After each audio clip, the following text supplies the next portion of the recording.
नमस्कार मु सामुएल प्रिय दर्शक बंधु जीवंत आहार को पुनर्बार आपण मानक स्वागत करे।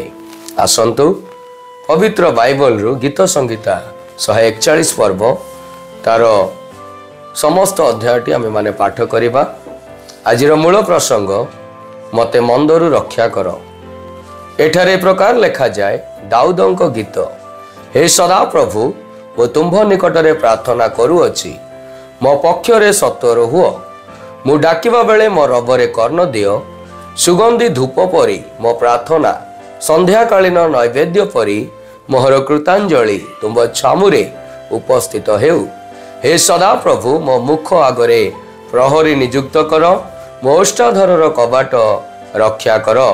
अधर्मचारी लोकमानक संगे दुष्ट क्रिया नियुक्त हेबा पाई कौनसी मंद विषय मो चित्त को प्रवर्ताओ नाही ओ समान को सुस्वादु भक्ष्य भोजन करने को मते दियो नाही। धार्मिक लोक मते प्रहार करू ताहा मो प्रति दया हेबो ओ से मते अनुजोग करू ताहा मस्तकरे तैल स्वरूप हेबो।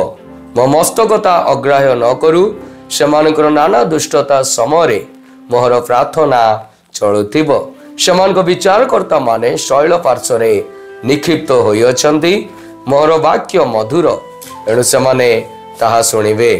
केही भूमि चाष ओ विदीर्ण करिबा बेले जेपरी सेपरी कबर मुखरे आंभ मानक अस्थि सबु छिन्न भिन्न होई अछि।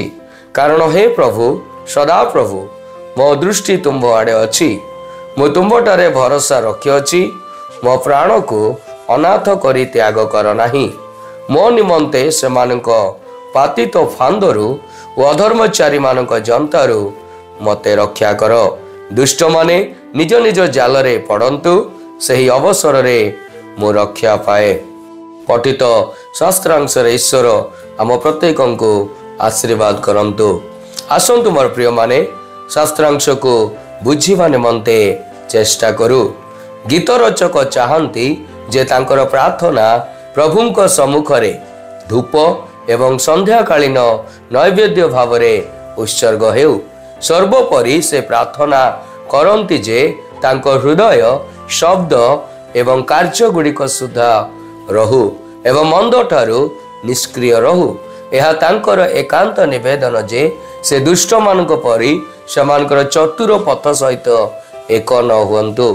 तापरे से दुष्ट मानक हाथरू मुक्ति पाई परमेश्वर को निवेदन करती।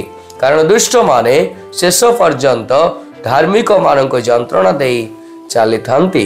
तथापि से विश्वास करती जे जेतेबेले परमेश्वर दुष्ट मानकर विचार करिवे सेमानकर मिथ्या अभियोग प्रकाशित हेबो एवं सेमाने जाल फातिचंती निजे ही सेथिरे पड़िबे।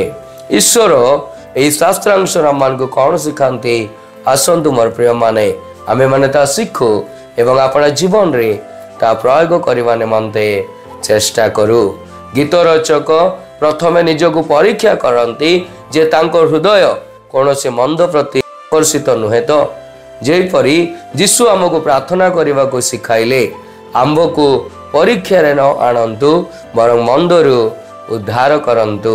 जेतेबेले अन्य कहार भूल जोगु आम भितरे क्रोध उठे आसंतु आमे निजको परीक्षा करिबा पाई समय बाहर करी देखिबा जे आमे समान को परी हेउछु कि नाही बरं सही अनुसारे प्रार्थना करिबा। गीत रचक धार्मिक मानक द्वारा भर्सना पाइबर मूल्य को चिन्हिचंती एवं एपरी संशोधन से चाहंती। धार्मिक बंधुंक भर्सना एक प्रेमपूर्ण एवं आवश्यक चेतावनी अटे। मोर कौन एपरी जड़े बंधु अच्छी कि जी मते ख्रीष्टंक निकटतर करे। जदि नुहे तेबे आसंतु आमे प्रथमे अन्य मानक सहित सही प्रकार बंधु हेबाकु चेष्टा करू जे कि आंभ मानक आत्मिक दिगरे उत्तम परामर्श दे कढ़ाई नहीं पारिबे। आजिर ध्यान रे आम प्रत्येक को प्रभु आशीर्वाद करंतु। आसंतु आम्भे माने प्रार्थना करिबा। हे प्रभु एई मंद जगतर पापरे କୌଣସି ପ୍ରକାର ସାଲିସ ନ କରି ତୁମର ଧାର୍ମିକତାକୁ ଆପଣାର କରି ସର୍ବଦା ତୁମର ଚାଳନା, ତୁମର ଚେତନା, ତୁମର ବାକ୍ୟ ଅନୁସାରେ ପ୍ରାପ୍ତ ହୋଇ ଆଗକୁ ବଢ଼ିବାରେ ସାହାଯ୍ୟ କରନ୍ତୁ। ଯୀଶୁଙ୍କ ନାମରେ ଏହି ପ୍ରାର୍ଥନା ମାଗିଲେ, ଆମେନ୍।